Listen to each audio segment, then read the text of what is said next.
Something has shifted in your life and you feel it. Not in your mind, not in your emotions, deep in your spirit. Something that was locked has been released. No thunder, no dramatic sign. Just a quiet, divine stillness after the longest, darkest, most exhausting storm you have ever walked through. And yet you are still standing. That is not an accident. That is evidence. Listen to me carefully. What you called your breaking point, God called your turning point. What felt heaven was watching, not with distance, with purpose. You didn't just survive a hard season. You passed a final examination written not on paper, but across your faith. And the greatest thing you did was not perform perfectly. It was that you stayed. When logic gave you every reason to walk away, you stayed. When prayers felt unanswered, you stayed. When everything went silent, you stayed connected to a God you could not. Every delay, every confusion is about to manifest around you. The test is over, and everything is about to move forward. Are you ready? There's something I want you to grab hold of today. Not just hear, not just nod at, but actually receive deep into your spirit. Because what I am about to tell you has the power to completely change the way you see everything you have been. Because God never announced when the test began, and He certainly does not send a notification when it ends. He allows it to close quietly, almost invisibly. While you were still in the middle of fighting, while you were still on your knees, while you were still wondering how much longer, the verdict was already written. Think about that for a moment. You have been carrying the weight of something that has already been decided in your favor. You have been bracing yourself for more when God already said enough. You have been preparing for another battle when heaven already declared victory. Now, I want you to understand why God works this way. Because if He told you at the beginning, this is your final test, you would approach it differently. You would gather your strength. You would prepare your heart. You would tell yourself, just hold on a little longer. And the moment it became difficult, you would remind yourself, this is the last one. But God does not do that. He allows the final test to blend in with everything else. He allows it to feel like just another trial, maybe even heavier than the ones before it, maybe even more confusing, more isolating, more draining than anything you have previously experienced. And there is a reason for that, because the final test is not designed to measure your strength. It is designed to reveal your surrender. God is not watching to see how powerful you are under pressure.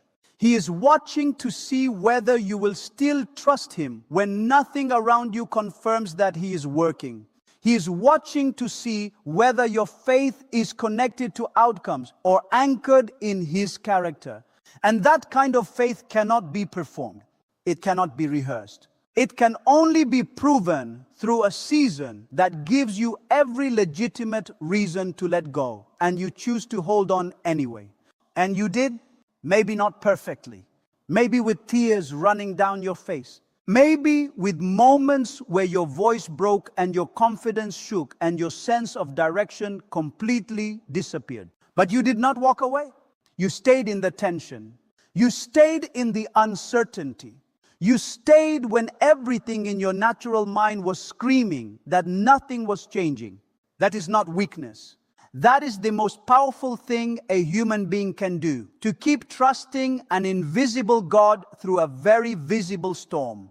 And right there in that place of staying, the test was passed. Not when you felt strong, not when you finally had clarity, not when things began to look better. It was passed in the middle of the struggle. It was passed in the silence. It was passed in the moments nobody else saw. The private moments between you and God where you had nothing left to offer except your continued presence. Heaven saw every single one of those moments. Not one was overlooked. Not one was forgotten. And based on every one of those moments, God has already written the words across your life that you have been waiting to hear. It is finished. You passed. There is a particular kind of pain that does not come from what people do to you. It does not come from loss or failure or closed doors. It comes from something far deeper than any of those things. It comes from the feeling that God has gone quiet. That the one voice you needed most, the one presence you depended on completely, has somehow stepped back and left you standing alone in the middle of everything you were already struggling to carry. And if you have ever been in that place, if you have ever prayed and felt like your words were hitting the ceiling and coming right back down, then what I am about to say is going to reach something inside you that nothing else has been able to touch. The silence was never abandonment, not for a single moment, not for a single second. What felt like God stepping away was actually God drawing closer than he had ever been before. What felt like heaven going dark was actually the most concentrated, most intentional, most carefully designed season of divine attention you have ever experienced in your life. But I understand why it did not feel that way. Because we are human. And when we are human and we are hurting, we measure God's presence by what we can feel. We measure his closeness by what we can hear. We look for confirmation in emotions, in signs, in open doors, in the words of other people. And when all of those things go quiet at the same time, we make a conclusion that is completely understandable but absolutely incorrect. We conclude that God has moved away from us. The truth is the opposite. God goes silent in certain seasons, not because he is distant, but because he is doing something that cannot be done with noise. There are things he needs to build inside you that require stillness to construct. There are layers of trust that cannot be developed when everything is going well and answers are coming easily. There are depths of faith that are only reached when you are standing in a place where nothing external confirms that he is still working, and you choose to believe anyway. That is what the silence was doing in your life. It was not ignoring your prayers. It was answering them at a level far deeper than words. Because you did not just need an answer to your situation. You needed something formed inside your character that would allow you to carry everything God had already decided to release into your life. And that formation required a season where your faith had nothing to lean on except God himself. Think about what that silence actually asked of you.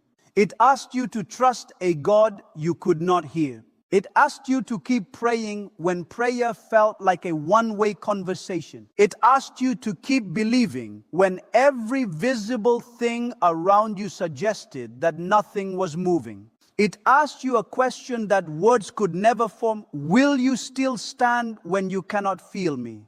Will you still trust when you cannot trace me? Will you still call me faithful when nothing in your current circumstances looks like faithfulness? And here is what makes your story powerful. You answered yes.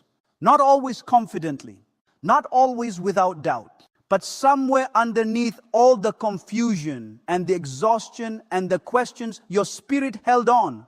And that holding on was not weakness surviving. That was faith being forged.